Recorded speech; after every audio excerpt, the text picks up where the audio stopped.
23-24ನೇ ಸಾಲಿನ ವಿವಿಧ ಇಲಾಖೆಗಳಿಂದ ದಿನಾಂಕ 25-26ರವರೆಗೆ ಕೋಲಾರ ವಿಧಾನಸಭಾ ಕ್ಷೇತ್ರಕ್ಕೆ ವಿವಿಧ ಇಲಾಖೆಗಳಿಂದ ಅಭಿವೃದ್ಧಿ ಕಾಮಗಾರಿಗಳಿಗೆ ನೀಡಿರುವ ಅನುದಾನದ ಕುರಿತು 2583.43 ಲಕ್ಷ 2583 ಕೋಟಿ .43 ಲಕ್ಷ ನಾವು ಕೊಟ್ಟಿರುವಂಥದ್ದು. ಅದು ಬಿಟ್ಟು ಗ್ಯಾರಂಟಿ ಯೋಜನೆಗಳು 23-24ನೇ ಸಾಲಿನಿಂದ 25-26ರವರೆಗೆ ಕೋಲಾರ ಕ್ಷೇತ್ರಕ್ಕೆ ಗ್ಯಾರಂಟಿ ಯೋಜನೆಗಳಲ್ಲಿ ಗೃಹಲಕ್ಷ್ಮಿ, ಗೃಹಜ್ಯೋತಿ, ಶಕ್ತಿ ಯೋಜನೆ, ಅನ್ನಭಾಗ್ಯ, ಯುವನಿಧಿ ಯೋಜನೆಗಳಿಗೆ ನೀಡಿರುವ ಅನುದಾನ ಒಟ್ಟು 1162 ಕೋಟಿ 31,44,000 ರೂಪಾಯಿಗಳಷ್ಟು ನಾವು ಇದನ್ನು ಕೊಟ್ಟಿದ್ದೀವಿ. ಇದು ಬಿಟ್ಟು ಗ್ಯಾರಂಟಿ ಯೋಜನೆಗಳದ್ದು ಒಂದು ಕಡೆ ಇರಲಿ, ಅಭಿವೃದ್ಧಿಗೆ 2583 ಕೋಟಿಯನ್ನು ನಾವು ತಂದಿದ್ದೀವಿ. ಕೆಲಸಗಳು ನಡೀತಾ ಇದೆ. ಮತ್ತೊಂದು 31,04,000 ಕೋಲಾರ ಹಾಲು ಒಕ್ಕೂಟಕ್ಕೆ ನಾವು ರೈತರಿಗೆ ಪ್ರೋತ್ಸಾಹ ಧನ ಕೊಟ್ಟಿರೋದು 88 ಕೋಟಿ 63,35,145.9. ಜಿಆರ್ ಆರ್ಥೋಪೆಡಿಕ್ಸ್ ಕೋಲಾರ್ ಮೂಳೆ ಚಿಕಿತ್ಸಾ ಕೇಂದ್ರ.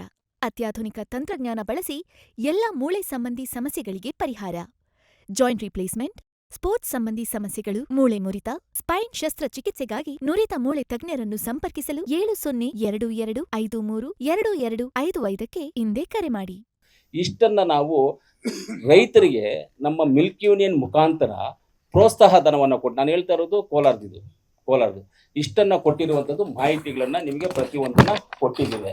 ಆಮೇಲೆ ಇಲ್ಲಿ ನಿಮಗೆ ನಾವು ಕೊಟ್ಟಿದ್ದೀವಿ, ಇಲ್ಲಿ ಯಾವ್ಯಾವ ಡಿಪಾರ್ಟ್ಮೆಂಟ್ ವೈಸು ಏನೇನು ಮಾಡಿದ್ದೀವಿ ಅಂತ ನಾವು ಹೇಳಿದ್ದೀವಿ. KSHICPಯಿಂದ 857.8, ಬೆಂಗಳೂರು ಗ್ರಾಮಾಂತರ ಗಡಿಯಿಂದ ಕೋಲಾರ 5.3.46 ಕೋಟಿ, ವೇಮಗಲ್ನಿಂದ ಮಾಲೂರು ಗಡಿ 340. ಈ ರೋಡು ನಾನು ಹೇಳ್ತಾ ಇದ್ದೀನಿ ನೋಡಿ ಸರ್, ಇವಾಗ ರೋಡು ಎಲ್ಲೂ ಸ್ಟಾರ್ಟ್ ಆಗಿಲ್ಲ. ಮಾಲೂರಲ್ಲಿ ಒಂದು ಪ್ಯಾಕೇಜು ಸ್ಟಾರ್ಟ್ ಆಗಿದೆ. ದೇವನಹಳ್ಳಿಯಿಂದ ನಮ್ಮ ಕೋಲಾರ ನಮ್ಮ ರೈಲ್ವೆ ಗೇಟ್ ಇದೆಯಲ್ಲ ಸರ್, ರೈಲ್ವೆ ಗೇಟು ನಮ್ಮ Chikkaballapur road Sangandahalli railway bridge ಇದೆಯಲ್ಲ, ರೈಲ್ವೆ ಬ್ರಿಡ್ಜ್ ಎಲ್ಲಿಂದ ದೇವನಹಳ್ಳಿಯಿಂದ ನಮ್ಮ ಸಂಗಂಡಹಳ್ಳಿ ರೈಲ್ವೆ ಬ್ರಿಡ್ಜ್ವರೆಗೂ ಸಿಂಗಲ್ ಪ್ಯಾಕೇಜು, ಸಿಂಗಲ್ ರೋಡು. ಇವತ್ತು ನೀವು ಈ ಸ್ಟ್ರೆಚ್ಚಲ್ಲಿ ಬೇಕಾದ್ರೆ ಹೋಗಿ ನೋಡಿ, ಎಲ್ಲೂ ಕೆಲಸ ಸ್ಟಾರ್ಟ್ ಆಗಿಲ್ಲ. ಇನ್ನು ನಮ್ಮ ಲಿಮಿಟ್ ಕೋಲಾರ ಲಿಮಿಟ್ ಏನಿದೆಯೋ ಕೋಲಾರ ಲಿಮಿಟನ್ನು ಕೆಲಸವನ್ನು ಸ್ಟಾರ್ಟ್ ಮಾಡಿದ್ವಿ. ಆ ರೋಡಲ್ಲಿ ಯಾರಾದ್ರು ಓಡಾಡಿದ್ದೀರಾ ನೀವು? ರೋಡಲ್ಲಿ ಓಡಾಡಿದ್ದೀವಿ? ಒಂದು ವಾರದಿಂದ ಈಚೆಗೆ ಯಾರಾದರೂ ಓಡಾಡಿದ್ದೀರಾ? ಆಲ್ರೆಡಿ ಏನು ಇಂಡಸ್ಟ್ರಿಯಲ್ ಏರಿಯಾದಲ್ಲಿ ರೋಡನ್ನು ಹಾಕಿದ್ರು, ಆ ರೋಡನ್ನು ಕಿತ್ತಾಕ್ಬಿಟ್ವಿಲ್ಲ, ಸರಿಯಾಗಿಲ್ಲ, ಕ್ವಾಲಿಟಿ ಇಲ್ಲ ಅಂತೇಳಿ ಅದನ್ನು ಕಿತ್ತಾಕಿ ಹೊಸದಾಗಿ ತಿರ್ಗಾ ಮಾಡಬೇಕು ಅಂತ. ಮ್ಯಾಕ್ಸಿಮಮ್ ಆಗಿ ನೆಕ್ಸ್ಟ್ ಮಾರ್ಚ್ ಏಪ್ರಿಲ್ ಒಳಗಡೆ ನಮ್ಮ ಲಿಮಿಟ್ ಕೋಲಾರ ಲಿಮಿಟ್ ಏನಿದೆಯೋ H ಕ್ರಾಸಿಂದ ಸ್ವಲ್ಪ ಈ ಕಡೆ ಬಂದರೆ ಅಲ್ಲಿಂದ ಹಿಡ್ಕೊಂಡು ನಮ್ಮ ಬ್ರಿಡ್ಜ್ವರೆಗೂ ನೆಕ್ಸ್ಟ್ ಮಾರ್ಚ್ ಏಪ್ರಿಲ್ಗೆ ರೋಡನ್ನು ಕಂಪ್ಲೀಟ್ ಮಾಡಿ ಜನಗಳು ಓಡಾಡೋದಕ್ಕೆ ಬಿಟ್ಬಿಡ್ತೀವಿ. ಜನಗಳು ಓಡಾಡೋದಕ್ಕೆ ಅಂದರೆ ಇವತ್ತಿಂದ ಲೆಕ್ಕ ಮಾಡ್ಕೊಳ್ಳಿ, ಆಲ್ಮೋಸ್ಟ್ ನಾನು ಹೇಳ್ತಾ ಇರೋದು ಎಷ್ಟು ಅಂದರೆ 1 ವರ್ಷ ಟೈಮ್ ಹೇಳ್ತಾ ಇದ್ದೀನಿ ಅಷ್ಟೇ. ಅದರಲ್ಲೂ 10 ತಿಂಗಳು ಹೇಳ್ತಾ ಇದ್ದೀನಿ. 10 ತಿಂಗಳ ಒಳಗಡೆ ನಾವು ಕಂಪ್ಲೀಟ್ ಮಾಡಬೇಕು ಅಂತ ಹೇಳಿದ್ದೀವಿ. ಖಂಡಿತವಾಗ್ಲೂ 10 ತಿಂಗಳಲ್ಲಿ ಕಂಪ್ಲೀಟ್ ಮಾಡ್ತೀವಿ ಅಂತ ನನ್ನ ನಂಬಿಕೆ ಇದೆ. ಖಂಡಿತವಾಗ್ಲೂ ಕಂಪ್ಲೀಟ್ ಮಾಡ್ತೀವಿ ಅದನ್ನು. ಅದು ಆಮೇಲೆ ಕೋಲಾರ ಮೆಡಿಕಲ್ ಕಾಲೇಜ್ ವಿಚಾರ ಮೊದಲು PPP ಮಾಡಲಲ್ಲಿ ಬಂತು. ಜನಗಳು ಸ್ವಲ್ಪ ಆರೋಪಗಳು ಮಾಡಿದ್ರು, ಇವರೇ ಏನೋ ಮಾಡ್ಕೊಳ್ಳೋದಕ್ಕೆ MLA ಅವರು ಇವರೆಲ್ಲ ಪ್ಲಾನ್ ಮಾಡ್ಕೊಂಡಿದ್ದಾರೆ ಪ್ರೈವೇಟ್ ಕಾಲೇಜ್ ಮಾಡ್ಕೊಳ್ಳೋದಕ್ಕೆ ಅಂತ ಸ್ವಲ್ಪ ಆರೋಪಗಳಲ್ಲಿ ಬಂದಾಗ ನಾವು ಅದನ್ನು ಡ್ರಾಪ್ ಮಾಡಿಸಿ ಮಾನ್ಯ ಮುಖ್ಯಮಂತ್ರಿಗಳು ಕಾಲು ಕೈಯೋ ಹಿಡಿದು ನಾವು ಅವತ್ತು ಅದನ್ನು ಬಜೆಟ್ಗೆ ಸೇರಿಸಿ ಇವತ್ತು DPR ಆಗಿದೆ. DPR ಸರ್ಕಾರಕ್ಕೆ ಸಬ್ಮಿಟ್ ಆಗಿದೆ. ಬಿಲ್ಡಿಂಗ್ ಪ್ಲಾನು ಮಾಡಿದ್ದೀವಿ, ಹೆಂಗೆ ಏನು ಯಾವ ಥರ ಅಂತ ಮಾಡಿದ್ದೀವಿ. ಆಮೇಲೆ ನೀವು ಅದು ಫಾರೆಸ್ಟ್ ಜಾಗ ಅಲ್ವಾ, ಫಾರೆಸ್ಟ್ ಜಾಗದಲ್ಲಿ ಹೆಂಗೆ ಮಾಡ್ತೀರಾ, ಫಾರೆಸ್ಟ್ ಅವ್ರ ತಕರಾರಿದೆ ಅಂತ ಹೇಳಿದ್ರಿ. ಫಾರೆಸ್ಟ್ದೆಲ್ಲ ಕ್ಲಿಯರೆನ್ಸ್ ತೊಗೊಂಡಿದ್ದೀವಿ, ಫಾರೆಸ್ಟ್ ಪೋರ್ಟಲಲ್ಲಿ ಅಪ್ಲೈ ಮಾಡಿದ್ದೀವಿ. ಫಾರೆಸ್ಟ್ಗೆ ಇನ್ನೊಂದು ಜಾಗದಲ್ಲಿ ಜಾಗನೂ ಕೊಟ್ಬಿಟ್ಟಿದ್ವಿ. ಎಲ್ಲಿ ಮದನಹಳ್ಳಿ ಹತ್ರ ನಮ್ಮ ಅನಿಲನವ್ರ ಊರ ಹತ್ರ ಜಾಗವನ್ನು ಫಾರೆಸ್ಟ್ ಅವ್ರಿಗೆ ಕೊಟ್ಬಿಟ್ಟಿದ್ದೀವಿ. ಬಿಲ್ಡಿಂಗು ಇದು ಈ ಥರ ಬರುತ್ತೆ. ಬಿಲ್ಡಿಂಗ್ ಡಿಸೈನ್ ಮಾಡಿದ್ದೀವಿ, ಬಿಲ್ಡಿಂಗ್ ಡಿಸೈನ್ ಮಾಡಿದ್ದೀವಿ. ಯಾವ ರೀತಿಯಲ್ಲಿ ಮಾಡಬೇಕು ಹೆಂಗೆ ಅಂತ ಮಾಡಿದ್ದೀವಿ. ಬಿಲ್ಡಿಂಗ್ ಎಲ್ಲ ಮಾಡಿದ್ದೀವಿ. ಇದನ್ನು ಸಬ್ಮಿಟ್ ಮಾಡಿದ್ವಿ ಸರ್, ಹೇಳ್ತಾರೆ ನಾವು ಇವಾಗ ಸರ್ಕಾರಕ್ಕೆ ಸಬ್ಮಿಟ್ ಆಗಿದೆ. ನಿನ್ನೆ ಸಬ್ಮಿಟ್ ಮಾಡಿಬಿಟ್ಟಿದ್ದೀವಿ, ನಿನ್ನೆ ಮೀಟಿಂಗು ಆಗಿದೆ, ಅದರದ್ದು ಮೀಟಿಂಗ್ ಆಗಿದೆ. ಇನ್ನೇನು ಕ್ಲಿಯರೆನ್ಸು ಅದೊಂದಾಗಿದೆ ನಮ್ಮದು. ಅದಾದಮೇಲೆ ಮೆಡಿಕಲ್ ಕಾಲೇಜ್ದು ಮೊತ್ತ ಒಂದು 500 ಕೋಟಿ. ಯಾಕಂದರೆ ಮೆಡಿಕಲ್ ಕಾಲೇಜ್ ಟೋಟಲ್ ಮಾಡಬೇಕಂದ್ರೆ ಹೆಚ್ಚು ಕಮ್ಮಿ ನಿಮಗೆ 1000 ಕೋಟಿ ಆಗುತ್ತೆ. ನಮಗೆ ಹಾಸ್ಪಿಟ್ಲ್ ಬೇಕಾಗಿಲ್ಲ ನಮಗೆ, ಯಾಕಂದ್ರೆ ಹಾಸ್ಪಿಟ್ಲ್ ಆಲ್ರೆಡಿ ನಮ್ಮ ಹತ್ರ SNR ಹಾಸ್ಪಿಟ್ಲ್ ಇದೆ. ನಮ್ಮ ಹತ್ರ SNR ಹಾಸ್ಪಿಟ್ಲ್ ಇರೋದ್ರಿಂದ ನಮಗೇನು ಹಾಸ್ಪಿಟ್ಲ್ ಬೇಕಾಗಿಲ್ಲ. Administration building plus college building, ಇದು ನಮಗೆ ಕ್ಯಾಂಟೀನು, ಹಾಸ್ಟೆಲ್ಸು ಇದು ಬೇಕಾಗುತ್ತೆ ಅಷ್ಟೇ. ನಮ್ಗೆ ಹಾಸ್ಪಿಟ್ಲ್ ಏನು ಬೇಕಾಗಿಲ್ಲ. ಹಾಸ್ಪಿಟ್ಲ್ ನಮಗಿರುವಂಥ ಹಾಸ್ಪಿಟ್ಲ್ ನಮಗೆ ಕರೆಕ್ಟ್ ಆಗಿದೆ, ಚೆನ್ನಾಗಿದೆ. ಆಮೇಲೆ ಇನ್ನು ಎಕ್ಸ್ಟೆನ್ಷನ್, ಫ್ಯೂಚರಲ್ಲಿ ಎಕ್ಸ್ಟೆನ್ಷನ್ ನಮ್ಗೆ ಹಾಸ್ಪಿಟ್ಲ್ ಬೇಕು ಅಂದರೆ IB ಜಾಗ ಇದೆಯಲ್ಲ, ಅದು ಆ ಜಾಗವನ್ನು ಆಲ್ರೆಡಿ ಐಬಿಗೆ ನಾವು 6 ಎಕರೆ ಜಾಗವನ್ನು ಬೇರೆ ಜಾಗದಲ್ಲಿ ಕೊಟ್ಬಿಟ್ಟಿದ್ದೀವಿ ಅವ್ರಿಗೆ. ಆ ಜಾಗವನ್ನು ಇವಾಗ ನಾವು ಹ್ಯಾಂಡ್ ಓವರ್ ಮಾಡ್ಕೊಳ್ತೀವಿ, ಸ್ವಲ್ಪ ದಿವಸದಲ್ಲಿ ಅದನ್ನು ಹ್ಯಾಂಡ್ ಓವರ್ ಮಾಡಿಕೊಂಡು ಫ್ಯೂಚರ್ಗೆ ಮೆಡಿಕಲ್ ಕಾಲೇಜ್ಗೆ ಏನಾದರೂ ಎಕ್ಸೆಸ್ ಆಗಿ ನಮ್ಗೆ ಏನಾದರೂ ಬೇಕು ಅಂತ ಹೇಳಿದ್ರೆ ಆ ಜಾಗದಲ್ಲಿ ಮಾಡ್ಕೊಳ್ಳೋ ಥರ ಯಾವುದು ಸಿರಿಕಲ್ಚರ್ದು ಜಾಗ ಒಂದು 5 ಎಕರೆ ಇದೆ, ಐಬಿದು ಒಂದು 3.25-4 ಎಕರೆ ಇದೆ ಐಬಿ ಜಾಗ. ಇದನ್ನೆಲ್ಲ ಮಾಡ್ಕೋಬೇಕು ಅಂದ್ರೆ ಫ್ಯೂಚರ್ ಪ್ಲಾನ್ ಇಟ್ಕೊಂಡು ಅವ್ರ ಜಾಗಗಳು ಕೊಟ್ಬಿಟ್ಟಿದ್ದೀವಿ ಇವಾಗ. ಅಂದ್ರೆ ಐಬಿಗಳು ಅವೆಲ್ಲ ಅಲ್ಲೇ ಇರ್ತವೆ, ನಮಗೆ ಬೇಕು ಅಂದಾಗ ಅದನ್ನ ತಗೊಳ್ಳುವಂತ ಪ್ಲಾನ್ ಅನ್ನ ಇಟ್ಕೊಂಡಿದ್ದೀವಿ. ಆಲ್ರೆಡಿ DPR ಮಾಡ್ತಾ ಇದ್ದೀವಿ ಸರ್, ರಿಂಗ್ ರೋಡ್ದು DPR ಮಾಡ್ತಾ ಇದ್ದೀವಿ. DPR ಮಾಡೋಕ್ಕೋಸ್ಕರ 2,84,00,000 ರೂಪಾಯಿವನ್ನ DPRಗೆ ಟೆಂಡರ್ ಕರೆದೇ ಆಯಿತು, ಟೆಂಡರು ಕೊಟ್ಟಾಯಿತು. ಟೆಂಡರ್ ಅವರು DPR ಮಾಡ್ತಾ ಇದ್ದಾರೆ, ಅಂದ್ರೆ ಓಡಾಡಿಕೊಂಡು ಎಲ್ಲ DPR ಮಾಡ್ತಾ ಇದ್ದಾರೆ. ಅದಾಗಿದ ತಕ್ಷಣ ಅದನ್ನ ಸಬ್ಮಿಟ್ ಮಾಡ್ತೀವಿ. ರಿಂಗ್ ರೋಡ್ ದಿನ DPR ಅಮೌಂಟ್ ಎಷ್ಟು ಅಂತ ಗೊತ್ತಿಲ್ಲ ನಮಗೆ. ಇವಾಗ DPR ಮಾಡೋದಕ್ಕೆ ಟೆಂಡರ್ ಮಾಡಿದೀವಿ, ದುಡ್ಡು ಕೊಟ್ಬಿಟ್ಟಿದೀವಿ, ಅವ್ರ ದುಡ್ಡು ಹಂತವಾಗಿ ಕೊಡ್ತಾ ಇದ್ದೀವಿ, ಪ್ಲಸ್ ಅವ್ರ ಕೆಲಸನೂ ಮಾಡ್ತಾ ಇದ್ದಾರೆ. ಅದೊಂದಾಗಿದೆ. ಸಮಾಜ ಕಲ್ಯಾಣ ಇಲಾಖೆಯಲ್ಲಿ ನಾವು ಇವತ್ತು ನರಸಾಪುರ ಗ್ರಾಮದಲ್ಲಿ ಹೆಣ್ಮಕ್ಳಿಗೆ ವಸತಿ ನಿಲಯ ಇವತ್ತು ಅಲ್ಲಿ ಒಂದು 170 ಕೋಟಿನಲ್ಲಿ ಕಟ್ತಾ ಇದೀವಿ. ಆಲ್ಮೋಸ್ಟ್ 4ನೇ ಫ್ಲೋರು ಕಂಪ್ಲೀಟ್ ಆಗಿದೆ. ಆಮೇಲೆ ಇನ್ನೊಂದು 5,30,00,000ದಲ್ಲಿ ಅಂಬೇಡ್ಕರ್ ಭವನ ರಸ್ತೆ ಚರಂಡಿ ನಿರ್ಮಾಣ ಹಾಗೂ ಇತರೆ ಅಭಿವೃದ್ಧಿ ಕಾಮಗಾರಿಗಳಿಗೆ 5,30,00,000 ಕೋಟಿ. ಲೋಕೋಪಯೋಗಿ ಇಲಾಖೆ ಅಂದ್ರೆ PWD ನಲ್ಲಿ 204 ಕೋಟಿ ಅಭಿವೃದ್ಧಿ ಕೆಲಸಗಳು ಮಾಡ್ತಾ ಇದ್ದೀವಿ. ಸಣ್ಣ ನೀರಾವರಿ ಇಲಾಖೆಯಲ್ಲಿ 115 ಕೋಟಿ ನಾವು ಕೆಲಸಗಳನ್ನು ಮಾಡ್ತಾ ಇದ್ದೀವಿ. ಎತ್ತಿಲುವನೆ ಯೋಜನೆಯಿಂದ 40 ಕೋಟಿ ಚೆಕ್ ಡ್ಯಾಮ್ ನಿರ್ಮಾಣ ಹಾಗೂ ವಿವಿಧ ಅಭಿವೃದ್ಧಿ ಕಾಮಗಾರಿಗಳಿಗೆ 40 ಕೋಟಿ ಬಂದಿದೆ ನಮಗೆ. ಉನ್ನತ ಶಿಕ್ಷಣ ಇಲಾಖೆಯಿಂದ 103 ಕೋಟಿ ರೂಪಾಯಿಯನ್ನ ತಂದಿದ್ದೀವಿ. ಇದುವರೆಗೂ ಕರ್ನಾಟಕದಲ್ಲಿ ಯಾವ ತಾಲೂಕಿಗೂ ಇಷ್ಟು ಕೊಟ್ಟಿಲ್ಲ. ನಮ್ಮ ಏನು ಜೂನಿಯರ್ ಕಾಲೇಜ್ಗೆ 40 ಕೋಟಿ, ಮಹಿಳಾ ಕಾಲೇಜ್ಗೆ 40 ಕೋಟಿ, ಲಾ ಕಾಲೇಜ್ಗೆ ಒಂದು 6.5 ಕೋಟಿ ಏನೋ ಲಾ ಕಾಲೇಜ್ಗೆ.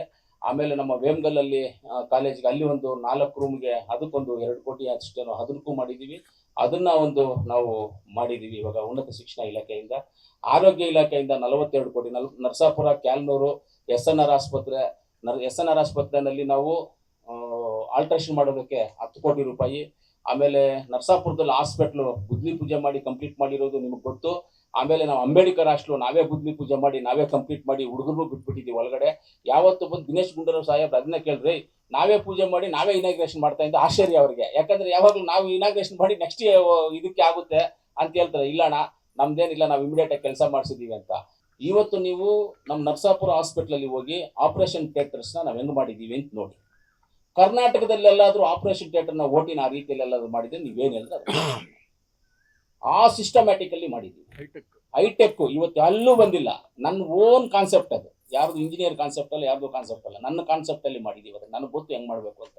ಆ ರೀತಿಯಲ್ಲಿ ಮಾಡಿದ್ದೀವಿ. ಇವತ್ತು ನಮ್ಮ SNR ಅಲ್ಲಿ ಏನು ಕ್ರಿಟಿಕಲ್ ಕೇರ್ ಯೂನಿಟ್ ಏನು ಮಾಡಿದ್ವಿ ಎಂಟ್ರೆನ್ಸ್ ಲೆಫ್ಟ್ ಅಲ್ಲಿ ಇದೆಯಲ್ಲ, ಅದರಲ್ಲಿ ಹೋಗಿ ನೀವು ಆಪರೇಷನ್ ಥಿಯೇಟರ್ ನೀವು ಬಂದಿದ್ರಿ ಎಲ್ಲ ಅವತ್ತು. ದಿನೇಶ್ ಗುಂಡೂರಾವ್ ಸಾಹೇಬರು ಬಂದ ಕೆಲವರೆಲ್ಲ ಬಂದಿದ್ರು. ಆ ಆಪರೇಷನ್ ಥಿಯೇಟರ್ಸ್ನ ನೋಡಿ ನೀವು ಎಲ್ಲೇ ಆಗಲಿ ನಿಮಗೆ ಒಂದು ಜಾಗದಲ್ಲಿ ಒಂದೇ ಒಂದು ಗ್ಯಾಪ್, ಒಂದು ಬ್ಯಾಕ್ಟೀರಿಯಾ ಕುತ್ಕೊಳ್ಳೋಕೆ ಅವಕಾಶನೇ ಇಲ್ಲ. ಆ ಟೈಪ್ ಅನ್ನ ಮಾಡಿದ್ವಿ. ಇನ್ಫೆಕ್ಷನ್ ಆಗಬಾರ್ದು, ಡಾಕ್ಟರ್ಸ್ಗೆ ಇನ್ಸ್ಪೆಕ್ಷನ್ ಆಗಬಾರ್ದು. ಆಮೇಲೆ ಗಾಳಿನೇ ಆಚೆ ಗಾಳಿ ಒಳಗಡೆ ಬರಂಗಿಲ್ಲ, ಬೇರೆ ಯಾವುದು ಒಳಗಡೆ ಬರಂಗಿಲ್ಲ. ಆಚೆ ಗಾಳಿಗೆ ಏನು ಮಾಡಿದ್ವಿ, ಮೇಲೆ ಒಂದು ಕಡೆ ಫಿಲ್ಟರ್ ಹಾಕಿದ್ದೀವಿ. ಆ ಫಿಲ್ಟರ್ ಗಾಳಿ ತೆಗೆದು ಅದು ಫಿಲ್ಟರ್ ಮಾಡಿ ಗಾಳಿನ ಒಳಗಡೆ ಕಳಿಸುತ್ತೆ. ಆ ಗಾಳಿನ ಇಲ್ಲಿ ಏನು ಮಾಡುತ್ತೆ, ಇನ್ನೊಂದು ಕೆಳಗಡೆ ಒಂದು ಮಾಡಿದೀವಿ, ಅದು ಆಚೆ ತೆಗೆದಾಗುತ್ತೆ. ಆಮೇಲೆ ಅಲ್ಲೆಲ್ಲ ಆ ಬ್ಲಾಕ್ ಅಲ್ಲಿ ಎಲ್ಲ ಜಾಗದಲ್ಲೂ ಈ ICU ಎಲ್ಲ ಪೈಪ್ಲೈನ್ಸ್, ಟೋಟಲ್ ಪೈಪ್ಲೈನ್ಸ್ ಮಾಡಿದ್ದೀವಿ. ಆಮೇಲೆ ಡಯಾಲಿಸಿಸ್ ಸೆಂಟರ್ ನೋಡಿ, ನೀವು ಎಲ್ಲಾದ್ರೂ ಆ ಥರ ಡಯಾಲಿಸಿಸ್ ಸೆಂಟರ್ ನೋಡಿ. ಆಮೇಲೆ ಸೆಪ್ಟಿಕ್ ಡಯಾಲಿಸಿಸ್ ಸೆಂಟರ್ ಅಂತ 4 ಸಪ್ರೇಟ್ ಆಗಿ ಮಾಡಿದ್ದೀವಿ ಸರ್. ಡಯಾಲಿಸಿಸ್ ಸೆಂಟರ್ಸ್ಗೆ ಲಾಂಚ್ ಮಾಡಿದ್ದೀವಿ. ಸ್ನಾನ ಮಾಡೋದಕ್ಕೆ ಬಿಸಿನೀರು ಅವಕಾಶ ಮಾಡಿಕೊಟ್ಟಿದ್ದೀವಿ. ಅವ್ರು ಕಾಫಿ ಟೀ ಏನಾದರೂ ಬೇಕಾದ್ರೆ ಮಾಡ್ಕೊಳ್ಳೋಂಥದ್ದಕ್ಕೆ ಅವ್ರು ಕರೆಂಟ್ ಸ್ಟವ್ ಅನ್ನ ಇಟ್ಟಿದ್ದೀವಿ. ಅಲ್ಲಿ ಸೋಫಾ ಸೆಟ್ ಹಾಕಿದ್ದೀವಿ. ಅಲ್ಲಿ ಯಾರಾದರೂ ಬಂದವರು ಡಯಾಲಿಸಿಸ್ ಯಾರು ಮಾಡ್ಕೊಳ್ತಾ ಅವ್ರು ಕುತ್ಕೊಳ್ಳೋದಕ್ಕೆ ಅಲ್ಲಿ ಕುತ್ಕೋಬಹುದು. ಡ್ರೆಸ್ ಚೇಂಜ್ ಮಾಡ್ಕೊಳ್ಳೋದಕ್ಕೆ ಅವಕಾಶ ಇದೆ, ಟಾಯ್ಲೆಟ್ಸ್ ಅವಕಾಶ ಇದೆ. ಲಾಂಚ್ ಅಂದ್ರೆ ಕುತ್ಕೊಂಡು ಕಾಫಿ ಟೀ ಕುಡಿಯುವಂಥದ್ದು ಲಾಂಜನ್ನು ಮಾಡಿದ್ದೀವಿ. ಎಲ್ಲಾದರೂ ಇದೆಯಾ ನೀವು ನೋಡಿಬೇಕಂದ್ರೆ. ಇಷ್ಟೆಲ್ಲ ನಾವು ಮಾಡ್ಕೊಂಡು ಬಂದಿದ್ದೀವಿ. ಆಮೇಲೆ ನಮ್ಮ ಆರೋಗ್ಯ ಇಲಾಖೆ ಅದಾಯಿತು. ಪಂಚಾಯತ್ ರಾಜ್ ಇಲಾಖೆದು 25 ಕೋಟಿನಲ್ಲಿ ನಾವು ಅಭಿವೃದ್ಧಿ ಮಾಡ್ತಾ ಇದ್ದೀವಿ. PMGSY ಅಲ್ಲಿ ಆಲ್ರೆಡಿ ಇವಾಗ ಟೆಂಡರ್ ಪ್ರೋಗ್ರೆಸ್ ಅಲ್ಲಿ ಇದೆ. 31 ಕಿಲೋಮೀಟರು. ಇವಾಗ ಇನ್ನೇನು ಒಂದು ವಾರ ದಿವಸದಲ್ಲಿ ಟೆಂಡರು ಅದು ಬಂದ್ಬಿಡುತ್ತೆ, ಅದು ಆಗುತ್ತೆ. ಆಮೇಲೆ ನಮ್ಮ ಮುಖ್ಯಮಂತ್ರಿ ಮೂಲಭೂತ ಸೌಕರ್ಯ ಅಭಿವೃದ್ಧಿಯಿಂದ 50 ಕೋಟಿ ತಂದಿದ್ದೀವಿ.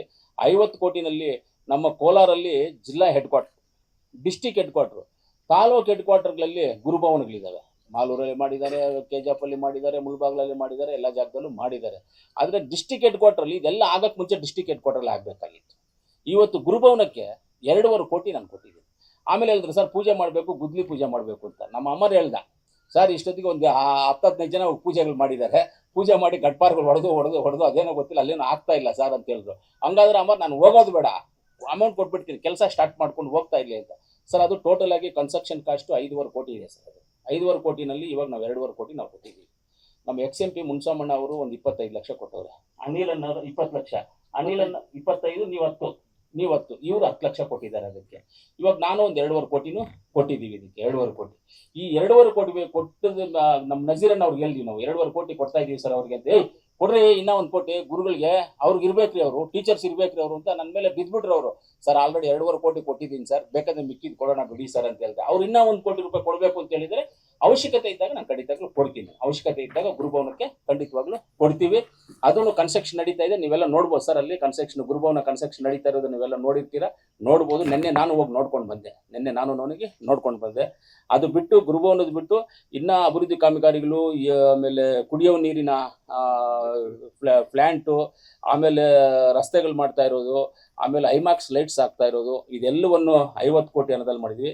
ನಗರಸಭೆಯಲ್ಲಿ ಇವತ್ತು ನಾವು ಯಾವತ್ತೂ ಮಾಡದೇ ಇರುವಂಥ ಕೆಲಸಗಳನ್ನ ನಾವು ನಗರಸಭೆಯಲ್ಲಿ ನೀವೇ ನೋಡಿ, ಎಲ್ಲ ಜಾಗದಲ್ಲೂ ಕೆಲಸಗಳು ನಡೀತಾ ಇದೆ. ಪ್ರತಿಯೊಂದು ವಾರ್ಡಲ್ಲಿ ನೀವು ಯಾವ ಕೌನ್ಸಿಲರ್ನನ್ನು ಕೇಳ್ಕೊಳ್ಳಿ, ಎಲ್ಲ ವಾರ್ಡಲ್ಲೂ ಕೆಲಸ ನಡೀತಾ ಇದೆ.